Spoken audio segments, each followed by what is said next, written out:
ይሄ ምስኪን አንድ ፍሬ ልጅ ማለት ነው። እንዴት እንዳሳዘነኝ ቤተሰቦች። ጭራሽ በደረቱ ገልብጦ አስተኝቶት ገና 6 ወር ያልሞላው ልጅ እኮ 6 ወር ሲሞላው ነው በደረቱ የሚገለበጠው አይደል? ጭራሽ በደረቱ ገልብጦት ሄርሜላና ያማናው አቤል ባሉበት ቀና ይላል። ይችላል እኮ ሲደክመው ዝቅ ይላል እያለ እኔ አብሬ ነፍሴ ልትወጣ ቤተሰቦች። ይሄ ልጅ ከሚቀጭብሽ ሩታ ልጁ ማሰብ አይችልም፣ ከልዑል አይተናነስም። አብርሽ ማለት ከዚህ ከያዘው ልጅ አይተናነስም። እግዚአብሔርን ነው የምላችሁ። ማሰቢያው ተደፍኗል። ገና 6 ወር ያልሞላው ልጅ በደረቱ ገልብጦ ሲደክመው አንገቱን ጎንበስ ያደርጋል ብሎ ልጁ ተጨነቀ። እግዚአብሔርን ተጨነቀ ነው የምላችሁ። የአንድ ፍሬ ልጅ እኔ ራሱ አብሬ ተጨነኩኝና ሩታዬ ጤነኛ ልጅ ማሳደግ ቀላል ነገር እንዳይመስልሽ። አብርሽ መቼም ብር ካሉት የፈለገ ነገር ያደርጋል። አሁን ደግሞ በልጁ ነው ንግድ ያዘው አብርሽ ማለት ነው። ሲቀጥል ደግሞ አብርሽ ልጁን ወደ እናቱ መልስ፣ በህግ አምላክ። ይሄን አንድ ፍሬ ልጅ አታሰቃይ። ሩታስ እንዴት አንጀትሽ ችሎ ልጅሽን ይዞ ሲሄድ ዝም ብለሽ ተኛሽ? የእውነቴን ነው እንዴ? 6 ወር ያልሞላው ልጅ እንዴት ይዞብሽ ሲሄድ ዝም ብለሽ ተኛሽ? የእውነት ነው። እኔ ግን ማይመስለኝ ነገር ነው። ምክንያቱም የአንድ ፍሬ ልጅ ጥንጦና ወተት እንኳን ዛሬ ነው ያስተማርኩት አለ። ወተት ገስቼ የህፃን ልጅ ወተት እንትኑን ኒዶን ወተት ገስቼ ዛሬ ነው ያስጀመርኩት። አስቡ እንግዲህ ህፃን ልጅን ገና 6 ወር ያልሞላው ልጅ ከእናት ነጥቆ ምን በወጣው እንደው አብርሽ ይሄ ልጅ እንደው ምን አለ ካንተ ባልተወለደ ነው ያልኩት። ዛሬ ሳየው እኔ አብሬ ተሳቀቅኩኝ። ቤተሰቦች በደረቱ አስተኝቶት አብርሽ እኮ ማሰብ አይችልም፣ ምንም ማሰብ አይችልም። ጅል ነው የእውነት ምንም ማሰብ እያለ ብቻ ጅል። እግዚአብሔር ተናድጃለሁ እኔ ልጁ እንዴት እንዳሳዘነኝ። ህፃኑ ያሳዝናል። ተንገላታ፣ መነገጃ ሆነ። ጭራሽ ምን አለ እንኳን 1 አመት እስከሚሞላው ብትጠብቁ። ምን አለ አብርሽ 1 አመት እንኳን ለውሽሚት ለማሳየት ነው። ዛሬ እንደውም ከአንተ እሷ ተሻለች፣ በልጣ ተገኘች። ይህ 1 አመት ያልሞላው ልጅ እንዴት ይዘህ ትመጣለህ? ቢያንስ እናቱን ስነ ስርዓት አስይዘህ እየርክ ብታ ይሻላል። አብርሽ ገና እኮ ነው፣ ጡት አልጣለ፣ እንዴት ታመጣዋለህ ምናምን አለች። ቢያንስ እንኳን እሷ በለጠች። አብርሽ ጭራሽ ልጅ ነው። ልጅ እኮ እንዴ ውጭ እኮ ገና በ3 ወር በ2 አራስ ሆነው እኮ ከአባታቸው ጋር ያድጋሉ። እኔ እናትም አባትም ሆኜ ያሳድገዋለሁ አለ እኮ። ወጉንማ ይዛል። እናቶች ሲናገሩ ሰምታል አይደል? እናቶቻችን እናትም አባትም ሆኜ ያሳድጋለሁ ሲሉ ሰምቷል። እሱም ያችን ወግ ይዞ እናትም አባትም ሆኜ ያሳድገዋል። ውጭ ሀገር እኮ ገና በአራስነቱ ከአባቱ ጋር ያድጋል። እሰይ እንደዛ ነው።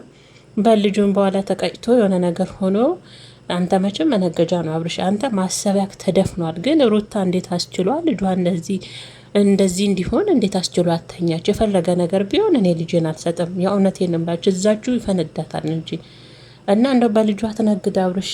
ተጠንቀቅ፣ በኋላ ዋጋ ትከፍላለህ። የእውነቴን ነው የምልህ። ይሄ አንድ ፍሬ ልጅ ገና ምንም ልጅ በኋላ እጅ ላይ ተቀጭቶ አያያዝ እንኳን በደንብ የማታቅ በዚህ ልጅ እየነገርክ ከህፃኑ ዶላር ነው አንተ የበለጠብህ ሳይክ ማለት ነው። እኔ ከልጁ ዶላር ነው አብርሽ የበለጠበት። ምንም ማሰብ አይችልም። የእውነቴን ነው የምላችሁ። ደግሞ በልጅነቴ ወልጄው አብረን እናድጋለን አለ አብርሽዬ። ጥንጦ ይዘጋጀልህ። አንተ ቢያንስ 2-3 መውለድ አትችልም እንዴ? ከታችም ከላይም አብቀላሽም የለም ገና በልጅነቴ ወልጄክ በልጅነቴ አምጥቼክ አብረን እናድጋለን አለ እኮ። ከላይም ከታችም አንተ። ኧረ አብርሽ ተው፣ ክፉ አታናግሩን እኛን። ተው እንዴ፣ እኛም ኃጢአት በዛብን በእናንተ የተነሳ። ተው እንዴ፣ ከላይም ከታችም ያበቀለ ሰው ገና ራሱ እንደ ህፃን ሉል ነህ አንተ። አንተንም አብራ ብታጠባ ሩታ ጥሩ ነበር። እሱ ነው የቀረክ አይደል? በልጅነቴ አምጥቼ አብረን እናድጋለን አለ። እባክህ አንተ እኮ 3 ልጅ 2 ልጅ ወልደ ቀጥለጥ ብለህ ትዳርን ይዘ በደንብ አድርገህ ትዳርን እየመራህ ማኖር የምትችል ልጅ ነህ። አንተ ህፃን ነህ እንዴ? ኤፍሬም ታላቅ አይደለህ እንዴ? ልጅ ነህ፣ ልጅ ሆነህ ነው። ዋናው ይሄ ነው፣ ጭንቅላት ነው። ጭንቅላት ገና አልበሰለም አብርሽ፣ ገና ጥሬ ነህ። እግዚአብሔርን ገና ይሄን አንድ ፍሬ ልጅ በደረቱ አስተኝተ ሲደክመው ጎንበስ ይላል ብለህ ልጁ ተጨነቀ። 6 ወር ሲሞላ ነው ልጅ በደረቱ የሚገለበጠው። ገና 4 ወር ያልሆነው ልጅ በደረት ገልብጦ አስቡ እንግዲህ። ይሄ ህፃን ልጅ ልቡ እንኳን አይችልም እኮ። እኔ አብሬ ተሳቀኩ። እግዚአብሔርን ነው የምላችሁ። እና ሩታ እንዴት አስችሎሽ ዝም አልሽ? ልጅሽን በዚህ ልክ ዩቱብ መሸቂያ ሲያደርገው አባቱ እንዴት ዝም አልሽ? አባትነት ልክ ለአባት እበትም ትል ይወልዳል ይላሉ እናቶቻችን። ምን ዋጋ አለው ስም ብቻ አባት? እኔ ተቸግሬም ቢሆን ለአንተ የተቸገርኩት ነገር ለአንተ ስንት ዋጋ ከፍያለሁ። ኧረ እባክህ ስንት ዋጋ ከፍላል አይደለ? እናቱ ናት ይሄን ማለት ያለባት። በሩታ ነው የሚያምረው። በዚህ ለህፃን ልጅ ሆዷ ውስጥ ሆኖ እርጉዝ ሆና ብዙ መከራ ብዙ ዋጋ ከፈለች። እናቱ ብታወራ በሷ ያምራል። አንተማ ምን አየህ? እናት ናት እንጂ 9 ወር ተሸክማ ብዙ ዋጋ የከፈለችለት ህመሙ የልጇ ህመም ይገባት። አንተማ አንገላታው እኮ ልጅም አይመስል እግዚአብሔርን እንዲህ በደረቱ ደፍቶ ገና 6 ወር ያልሞላው ልጅ። እኔ አብሬ ተጨነቅኩ ቤተሰቦቼ፣ የእውነቴን ነው የምላችሁ። ለአብርሽ ማሰብ አይችልም የሚሉት እኮ ኮሜንቶች ወዶ አይደለም አብርሽ ታድሎ ማሰብ ማገናዘብ አይችልም የሚሉት ለካ እውነታቸውን ነው። ልብ ብለው አይተውክ ነው፣ የእውነት ከልባቸው አይተው ነው። እና ብቻ ልጁን መነገጃ አታድርግ አብርሽ እባክህን። ጤነኛ ልጅ ማሳደግ ቀላል አይደለም። ይሄ ልጅ ቢቀጭ የሆነ ነገር ቢሆን የሚያስቸግረው ቀንም ሌሊትም ቁጭ ብላ አብራ የምትውለው የምታድረው እናት ናት። ለእናት በጣም ነው የሚከብደው ልጅ ሲታመም ቢቀጭስ።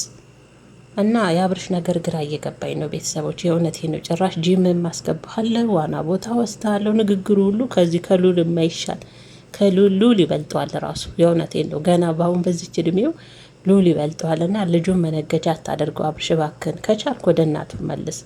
ለአባትነትማ አበትምትል ይወልዳል ይላሉ እናቶቻችን። መከራ አይታ 9 ወር ተሸክማ ብዙ መከራ አሳልፋ ለወለደችው ለእናቱ መልስ። በእሷ ያምራል እንደፈለገች ብታደርገው። ሲወለድ ነው እንዲ ያማረ ካንተ ልጅነቱ። እና ባካችሁን ልጁ ያሳዝናል። እግዚአብሔርን አንዳንዴ ከእናንተ መፈጠሩ ራስ በጣም ነው የሚያሳዝነው። ጌታን በዚህ ልክ መሸቃ አታድርገው አብርሽ በእናት። ልጁን መነገጃ አታደርግ። ይህን አንድ ፍሬ ልጅ 6 ወር እንኳን ያልሞላው ልጅ ሲያሳዝን ልጁ አንጀት ነው የሚበላው። የእውነቴን ነው የምላችሁ። ይቀጫዋል ታያላችሁ። አንገት በደንብ እንኳን ልጅ አያያዛችንም እኮ። እና ብቻ እኔ እንጃ ሩታ የእውነት እኔ እውነት በእርግጥ እውነት አይመስለኝም። አምና ልጇን ለአብርሽ ጥላ አደረሽ ብቻዋን ቢሉኝ አይመስለኝም። ምናልባትም አብራድራ ከልጇ ጋር ሊሆን ይችላል። ግን ለእኛ ክፉ አታናግሩን እባካችሁን። አጽያት አታስገቡን። እንዲህ ባንወልድም እኮ ይገባናል።